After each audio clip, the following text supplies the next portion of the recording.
કિંજલ, તારી મદદ જરૂરથી કરીશ, પણ એક વાર હું તને જે કહેવા માંગુ છું એ સાંભળી લે પ્લીઝ.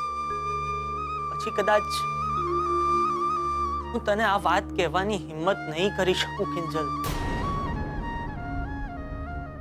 હું કહું?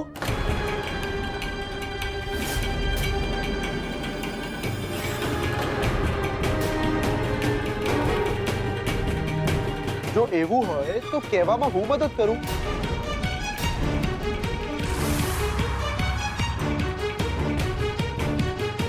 બોલ, કહી દઉં? એક મિનિટ, એની સાથે શું કામ વાત કરો છો? બી પ્રોફેશનલ. ડીલ તમારી અને મારી વચ્ચે થઈ છે, અને ભાડું પણ દુકાને લેવા દેવાનો રિવાજ છે. તો તમે અહીંયા શું કરો છો જાણી શકું? દયા આવી ગઈ તમારી એટલે થયું કે થોડી મદદ કરી દઉં. નથી જોઈતી મારે તમારી મદદ. લે બોલો, કમાલ કરો છો મિસ ભટ્ટ. મદદને ના પડાતી હશે. બાકી તમને યાદ છે કે થોડા દિવસ પહેલા તમને એક વાક્ય કહેલું કે તમારા જીવનમાં મિત્ર કરતા શત્રુઓની સંખ્યા વધુ છે. તો તમારા એ શત્રુઓના લિસ્ટમાં છે ને હજી એક નામ ઉમેરી લો,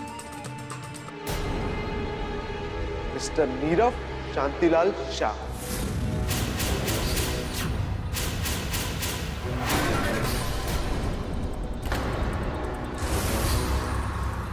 બસ કરો.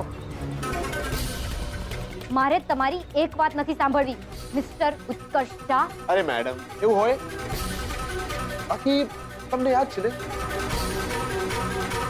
થોડા દિવસ પહેલા તમારો એક્સિડન્ટ થયો હતો? હા, યાદ જ હશે ને? તો એ એક્સિડન્ટ કરનાર વ્યક્તિ મારી બાજુમાં જ ઊભો છે.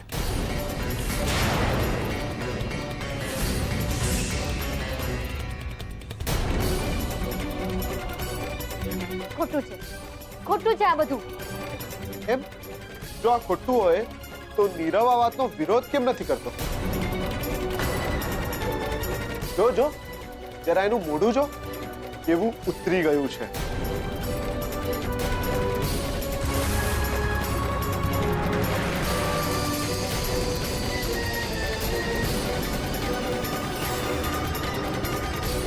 કિંજલ, હું તને એ વાત કહેવા માટે Get out! તું અને તું પણ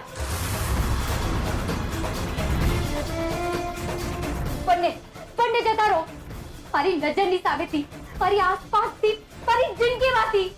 Just go away!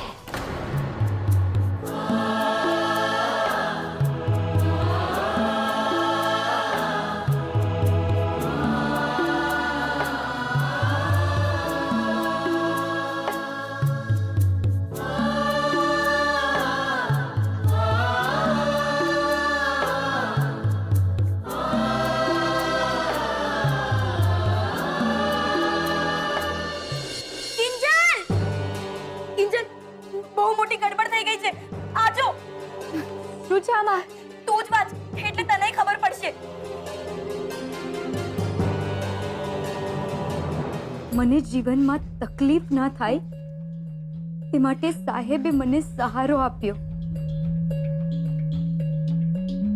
અને એક રાખડીના તાંતણે મને આખો પરિવાર મળ્યો.